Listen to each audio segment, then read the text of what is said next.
Mon beau sapin, roi des forêts, que j'aime ta verdure. Et donc la commune n'est pas compétente, vous savez, on a travaillé sur ce dossier. Si on pouvait y mettre un terme, on l'aurait fait depuis longtemps, bien évidemment. C'est la liberté d'entreprendre. Et donc la commune, à Liban ou ailleurs, n'a vraiment aucune compétence en matière compétence en la matière. Et donc c'est vrai que c'est très compliqué, on le regrette, mais on ne sait rien un changer. dossier. Les sapins de Noël à Liban, une affaire bien complexe, on vous plante le décor. Petit retour sur les différents règlements et outils qui encadrent la culture de sapin de Noël. Cette monoculture est encadrée par deux types de documents, le schéma de structure communale et le code forestier. Et si on allait y jeter un œil?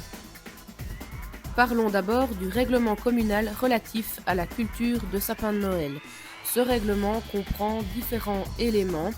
En vrac, il est question d'interdiction sur une distance de 50 mètres autour des habitations existantes et de zones d'habitat à caractère rural du plan de secteur, interdiction d'exportation du sol en place, maintien d'une couverture végétale ou encore localisation en lisière forestière et dans les fonds de bois. Un deuxième document qui nous permet d'y voir plus clair, c'est le CODT, c'est-à-dire le Code du développement territorial. L'utilisation de produits phytosanitaires ne relève pas de la compétence du collège communal. Par contre, le collège se doit d'examiner l'impact environnemental de la pulvérisation de ces produits et de signaler tout manquement à l'arrêté gouvernemental wallon à la police de l'environnement.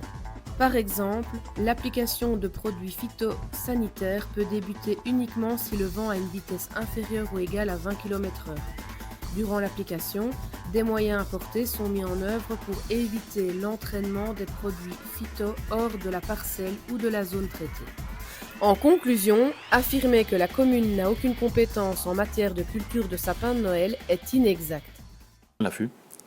Mais c'est une inquiétude que nous comprenons et que nous partageons bien évidemment. Mais comme vous l'avez rappelé, la commune n'a jamais vendu, n'a jamais loué des terrains communaux pour la plantation de sapins de Noël.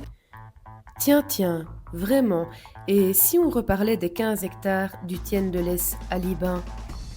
En 2016, la commune de Liban échange des terres communales dédiées à l'agriculture afin de permettre à une entreprise privée de cultiver des sapins de Noël en lisière de forêt.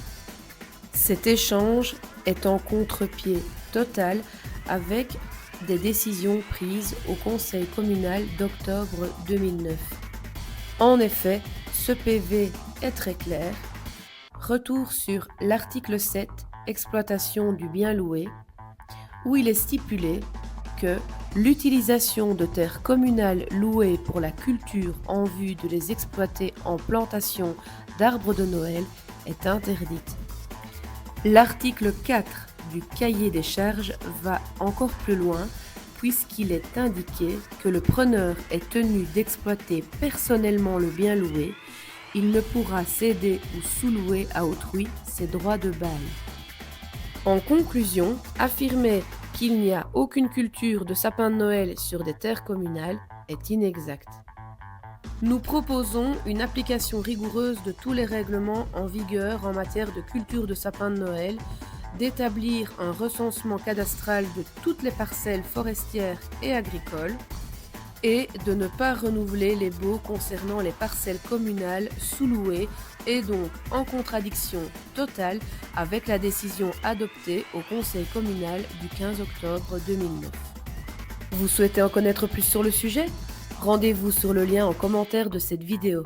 Il vous permettra de visionner l'émission Investigation de la RTBF. Elle vous offrira un éclairage supplémentaire sur la culture de sapin de Noël à Liban ou ailleurs.